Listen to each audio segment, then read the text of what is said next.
Hello friends, आप सभी का एक बार फिर से मेरे चैनल पर स्वागत है। आज हम डिस्कस करेंगे क्लास 10th का चैप्टर 10 हाय महाराजा। यह मैना अब्दुल्ला और रे मैथ्यू के द्वारा लिखी गई एक शॉर्ट स्टोरी है। तो चलिए शुरू करते हैं शॉर्ट स्टोरी के बारे में पढ़ना। समर वॉज डन, गर्मियाँ खत्म हो चुकी है। The sky that had been white with heat was blue, गर्मियों की वजह से जो स्काई हमें वाइट दिखाई देता था वह अब नीला दिखाई देने लगा है। The day that had been long and heavy were short and gentle, गर्मियों में जो दिन हमें भारी और लंबे लगते थे वही अब जब गर्मियाँ खत्म हो गई है तो हमें शॉर्ट यानी छोटे और जेंटल लगते हैं, नम्र लगते हैं। All day now we could have flown our kites, और अब हम पूरे दिन अपनी काइट्स को उड़ा सकते हैं। We flew them in the afternoon in the big paddock that had been cleared for the horses, और हम पूरे दिन अपनी पतंगों को आफ्टरनून में भी उड़ाया करते हैं पेड़ों में जाकर के, यानी एक बाड़े में जाकर के जो कि हॉर्सेस के लिए क्लियर किया गया है, साफ किया गया है। पेड़ों का मतलब होता है बाड़ा। There was no scrub there to trip us as we ran, और वहाँ पर ऐसी कोई झाड़ी नहीं है जिसमें फंस करके हम वहाँ पर गिर जाए। स्क्रब का मतलब होता है झाड़ी और ट्रिप यानी गिरना। नो ट्रीज टू ट्रैप और टीयर द काइट्स, और वहाँ पर उस बाड़े में ना ही कोई पेड़ है जिसमें जा करके हमारी पतंग जो है वह फंस जाए और वो फट जाए। My kites like Lal was home made, मेरी काइट भी लाल की काइट की तरह घर पर ही बनाई हुई है। Its face was newspaper brown paper was too heavy but when it was swaying in the sky it looked grey and beautiful. मेरी काइट का जो फेस है वो किसका बना हुआ है? न्यूज़पेपर का और ब्राउन पेपर का, जो कि बहुत भारी है। लेकिन जब ये आसमान में उड़ता है, जो स्विंग करता है यानी झूलता है, तब यह बहुत ही ज़्यादा सुंदर दिखाई देता है। और कौन से कलर का दिखाई देता है? Looked grey and beautiful, grey colour का दिखाई देता है। But it was that was really beautiful, लेकिन इसकी जो टेल है, पूंछ है, वह और भी ज़्यादा सुंदर है। It was red and green cloth that Amma had dyed specially to be beautiful, इसकी जो पूंछ है इस पर कौन सा कपड़ा है? रेड और ग्रीन कलर का कपड़ा है, जिसको अम्मा ने स्पेशली इसको सुंदर दिखाने के लिए डाइड किया, यानी कि रंगा है, इस कपड़े को कलर किया है। रशीदा काइट वॉज डिफरेंट, लेकिन रशीदा की जो काइट है वह हम सबसे डिफरेंट है, अलग है। इट सेंग, उसकी काइट क्या करती है? गाती है। It had come from India, इसकी जो काइट है वो इंडिया से आई है। When Rashida was born an old friend of her father had send it to him for her, it had been bright green when she had first flown it. जब रशीदा का जन्म हुआ था तब उसके फादर के किसी पुराने मित्र ने रशीदा के लिए वो काइट भेजी थी, जो कि गाती भी है। जब रशीदा ने फर्स्ट बार इसको उड़ाई तब इसका कलर था ब्राइट ग्रीन, यानी बहुत ही चटकीला ग्रीन था। But that was a long time ago and it had many coloured faces since then, लेकिन यह बहुत समय पहले की बात है। अब उस काइट के जो कलर्स हैं उस वहाँ बहुत सारे कलर्स बन चुके हैं, यानी अब उसका कलर फीका पड़ चुका है। But the stick and the peered bamboo read that was the kite voice they were always the same, लेकिन पतंग की जो छड़ियाँ थी और बांस की जो नट थी, जो पतंग की आवाज़ थी, वह अभी भी एज इट इज़ है, वैसे की वैसी ही है, उसमें कोई भी परिवर्तन नहीं हुआ है। The coloured paper to make its faces come from Songling a China man who had a store in a town, coloured paper जो कि हमारी काइट के फेस था, यानी जिससे हम काइट बनाते थे घर पर, वो कहाँ से आते थे? वो आते थे सोंगलिंग नाम के एक चाइना मैन के पास से, जिसकी टाउन में एक शॉप थी। Sometimes his good were packed in coloured paper and he always saved it for us, कुछ समय उसका गुड्स यानी जो सामान आता था वहाँ कलरफुल पेपर में पैक होकर के आता था, और जब भी उसका सामान कलरफुल पेपर में पैक होकर के आता था वह हमेशा उन पेपर को हमारे लिए सेव करके रख देता था। A long time ago in China he had flown kites too, वह भी बहुत समय पहले चाइना में जब रहता था तो वह भी काइट्स उड़ाया करता था। Father kept the papers in a box, father जो थे उन पेपर्स को इकट्ठा करके एक बॉक्स में रख देते थे संभाल करके।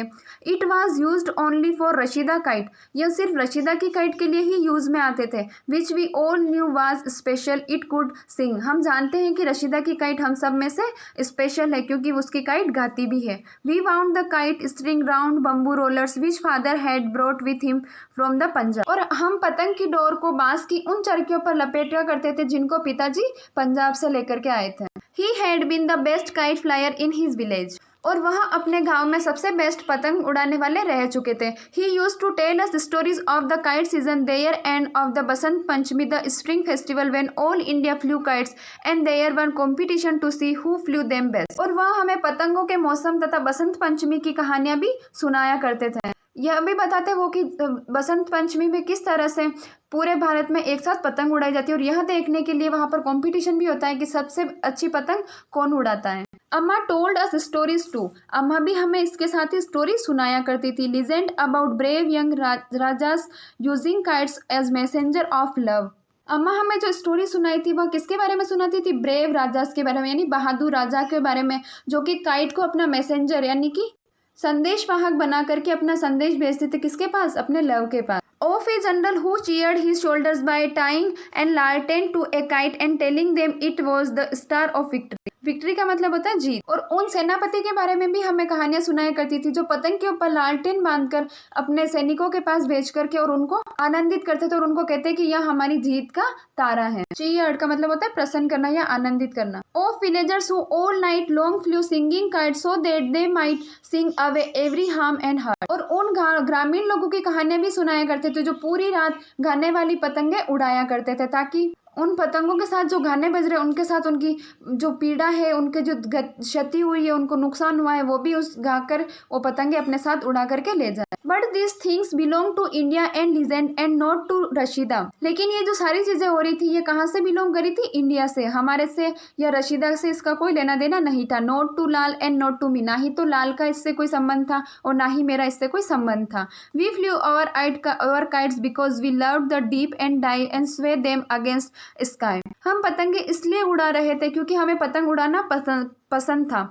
और जब पतंग एक बार ऊपर आती फिर उसके बाद वापस नीचे जाती, डीप और डाइव करती और फिर आकर के वो आसमान में वापस लहराती, तो हमें ये सब चीज़ें पसंद थी इसलिए हम पतंग उड़ा रहे थे। The tug of the string on the rollers it your hand. और हम अपने हाथों में लगी हुई चरखियों की डोर का जो झटका लग रहा था उसको भी हम लोग पसंद करते थे, इसलिए हम वो पतंग उड़ा रहे थे। That was why we took the billy of flour and water paste, the paper of mending। और हम लोग हमारे साथ हमेशा आटे और पानी का गोल बना करके साथ में रखते थे। और हमारे साथ में हम क्या रखते थे? पेपर भी रखते थे मेंडिंग करने के लिए। मेंडिंग का मतलब होता है मरम्मत करने के लिए, यानी हम हमारे साथ में पानी और आटे का गोल भी रखते थे और साथ में पेपर भी रखते थे ताकि हम हमारी पतंग की वहां पर ही मरम्मत कर सके। The string and your kites down to a big paddock and chase the horses away from us down to the far end where trees were. और हम वहीं पर अपनी स्ट्रिंग यानी डोर वहीं पर रखते थे और काइट जो होती थी उसी को भी उस पेडॉक में रख देते यानी बाड़े में ही रख देते। और हम उन हॉर्स को इतना दूर भगा के आते थे जहां तक कि वो कहीं दूर जाकर के किसी पेड़ों के पास खड़े नहीं हो जाए और हम वहां आराम से उस बाड़े में अपनी पतंगे उड़ाते थे। Rashida, I said there is no string for your kite. Rashida को मैंने बोला कि तुम्हारी काइट के लिए तो कोई भी स्ट्रिंग नहीं है, कोई भी धागा नहीं है। She looked at the rollers, I will use ordinary string. तो वो कहती कि कोई बात नहीं, मैं कोई सा भी धागा यूज कर लूंगी। Your kite is too big, father said you will have to use thick string. लेकिन तुम्हारी काइट जो है वह बहुत ही ज्यादा भारी है और फादर ने कहा है कि तुम्हें तो भारी धागा यूज करना चाहिए इसको संभालने के लिए। It will be all right said Rashida, the wind is not strong today. यह बात सही है कि मेरी काइट जो है वह भारी है लेकिन आज जो हवा चल रही है वो इतनी ज्यादा स्ट्रॉन्ग नहीं है। We were tying an string to the kites when Lal mentioned the high Maharaja. We looked up at the sky, looked in every direction. हम पतंगों की डोर बांध ही रहे थे तभी लाल ने हमें मेंशन किया। किसके बारे में? हाई महाराजा के बारे में। जैसे ही उसने हमें हाई महाराजा के बारे में मेंशन किया हम ऊपर आसमान की तरफ देखने लगे और हम हर डायरेक्शन में देखने लगे। He is not there said Rashida. Rashida कहती है कि अभी तो वहाँ यहाँ पर नहीं है। He always comes when we fly our kites, I said. तो मैंने कहा कि हम जब भी पतंगे उड़ाते हैं तभी उसके बाद हाई महाराजा आता है। We can not fly them unless we ask him, said Lal looking as though he would cry, he is the king of the sky. तो लाल बोलता है कि हम जब तक उनकी परमिशन नहीं ले लेते और जब तक उनको पूछ नहीं लेते तब तक हम अपनी पतंग आसमान में नहीं उड़ा सकते हैं। और लाल ऐसा दिखाई दे रहा था उसका मूवमेंट कि जैसे कि वो अभी चीखेगा जोर से कि वह आसमान का राजा है, हमें उससे पहले पूछना होगा, उसके बाद ही हम पतंग उड़ा सकते हैं। We can't ask him, said Rashida, if he is not there. अगर हम इससे कैसे पूछ सकते हैं जब वो हमें देख ही नहीं रहा है, तो हम उससे कैसे पूछेंगे कि पतंग उड़ाए या नहीं उड़ाए। We stayed at the third hill, it was from there that he always came. और हम लोग तीसरी पहाड़ी की तरफ एक नज़र से देखने लगे क्योंकि यही वह जगह थी जहाँ से वह हमेशा आता था। स्टेड का मतलब होता है एक टक देखना या घूर कर देखना। Perhaps he can see us, I said, even if we can not see him. शायद वह हमें देख सकता है, मैंने उनसे कहा, चाहे हम उसको नहीं देख पा रहे हैं। But we have to ask, said Lal, we always ask him first. पर लाल कहता है कि हमें तो उनसे पूछना तो है, क्योंकि हम हमेशा सबसे पहले उनसे ही पूछते हैं। आई सपोज वी कुड सलाम, said Rashida, that should satisfy him, but it was Lal she was talking about, not the high Maharaj. तो रशीदा कहती है कि मेरा विचार तो यह है कि हम उन्हें सलाम कर सकते हैं सबसे पहले। यही अगर हम उनको सलाम कर देंगे और वह हमें देख रहे होंगे कैसे, तो उससे उनको सेटिस्फाइड हो जाएंगे, वो संतुष्ट हो जाएंगे। रशीदा जो थी वह लाल के बारे में सोच रही थी, ना कि जो हाई महाराज थे उनके बारे में। We bowed very low toward the third hill. Then Rashida began grabbing at the kites. Grabbing का मतलब होता है पकड़। हमने तीसरी पहाड़ी की तरफ नीचे झुक करके प्रणाम किया और उसके बाद रशीदा ने पतंग उड़ाना शुरू कर दिया। We put Lal kites up first. He was little and always needed help. हमने सबसे पहले लाल की पतंग को ही ऊपर उड़ाई, क्योंकि वह हम में से सबसे छोटा था और उसको हमेशा हेल्प की जरूरत पड़ती थी, यानी मदद की जरूरत पड़ती। Then Rashida and I put mine up. Sometimes I needed help too. और उसके बाद रशीदा और मैंने भी अपनी पतंग उड़ाना चालू किया, कभी कभी मुझे भी मदद की जरूरत पड़ती। Then Rashida put her own up. She was bigger than we were and she is never needed help. और उसके बाद जब मेरी पतंग उड़ने लगी तब रशीदा ने भी अपनी पतंग उड़ाई। उसने अपनी पतंग अकेले ही उड़ा ली। क्यों? क्योंकि रशीदा हम सबसे बड़ी थी और उसको कभी किसी की मदद की जरूरत नहीं पड़ती थी। The kites flu high riding the wind. और जो पतंगे थी वह बहुत ऊंची उड़ने लगी उन हवा का सहारा लेकर के। The newspaper's kite danced and Rashida bright orange kite sang for them, sang for us, sang for the whole world. और जो न्यूज़पेपर से बनी हुई पतंगे थी वो नाच रही थी, आसमान में झूम रही थी। और रशीदा की जो एकदम चटक ऑरेंज रंग की पतंग थी वह क्या कर रही थी? गा भी रही थी। सेंग फॉर अस, हमारे लिए भी गा रही थी। Sang for all whole world, और पूरे संसार के लिए गा रही थी। The string spun on the rollers playing out and out while the kites danced higher. और जो मांझा था वह भी चरखों से बाहर आता जा रहा था। और कब हो रहा था? जैसे जैसे पतंगे ऊपर उड़ती जा रही थी। They were pulling at your hands and arms, we were running with them. वो हमारे हैंड्स और आर्म्स को भी खींचे जा रही थी और हम उनके साथ साथ भाग रहे थे। It was as though we were flying and dancing too. और ऐसा लग रहा था जैसे मानो कि हम लोग भी उस पतंगों के साथ उड़ रहे हैं और नाच रहे थे। Suddenly Lal gave a shout, look the high Maharaj. और अचानक से लाल चिल्लाया, वो देखो हाई महाराजा। शाउट का मतलब होता है चिल्लाना और सडनली यानी अचानक। And there he was the high Maharaja of the sky, the great eagle that was on the air.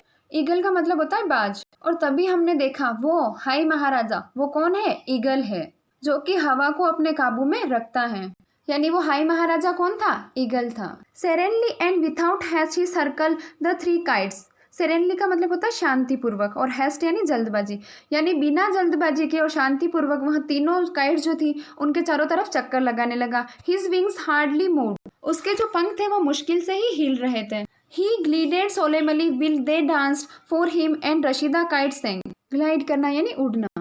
और वे उड़ रहे थे, और जब हाई महाराजा उड़ रहे थे तब बच्चे उनके लिए डांस कर रहे थे और रशीदा की जो पतंग थी वहाँ गा रही थी। And then as if approving, he shot suddenly high, higher than all the kites in the world. Approve करना यानी सहमति देना। और इस तरह से जैसे कि उन्होंने परमिशन दे दी है, वो और भी ज्यादा तेजी से ऊपर ऊपर करके उड़ने लगे और अचानक से तेजी से वो और ऊपर की तरफ उड़ने लग गए। और इस दुनिया में जितनी भी पतंगे थी उन सारी पतंगों से ऊपर वो जाने लगे। He circled once more looking at us and then flew towards the third hill. उन्होंने हमारी ओर देखते हुए वापस एक बार से चक्कर लगाया और फिर वो तीसरी पहाड़ी की तरफ चले गए।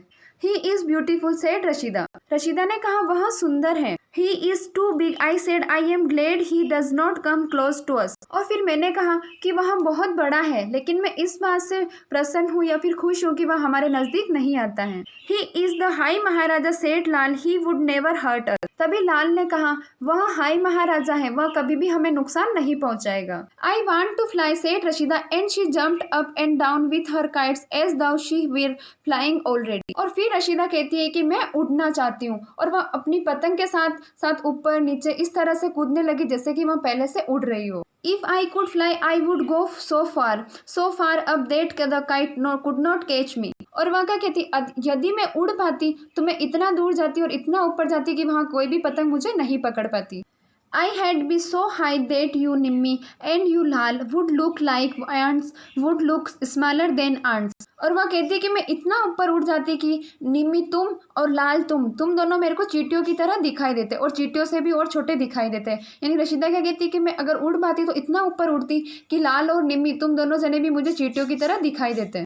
I would fly up so high that I could sail all the world, everything, the whole world spread out like carpet. Carpet का मतलब होता है कालीन। और आगे वहाँ क्या कहती है रशीदा कि मैं इतनी ऊंची उड़ती कि मैं सारे संसार को देख पाती और संसार की जो प्रत्येक वस्तु है वो मेरे सामने एक कालीन की तरह फैली हुई होती, यानी मैं जब इतनी ऊपर उड़ती तो मुझे प्रत्येक वस्तु एक कालीन की तरह फैली हुई दिखाई देती। She flings out her arms to show to how wide the world was. The roller fell from her hand and her kite began to leap away. Leap away का मतलब होता है दूर जाना। और रशीदा ने हमें यह दिखाने के लिए कि ये जो संसार है यह कितना बड़ा है, अपनी आर्म्स को, भुजाओं को फैला दिया।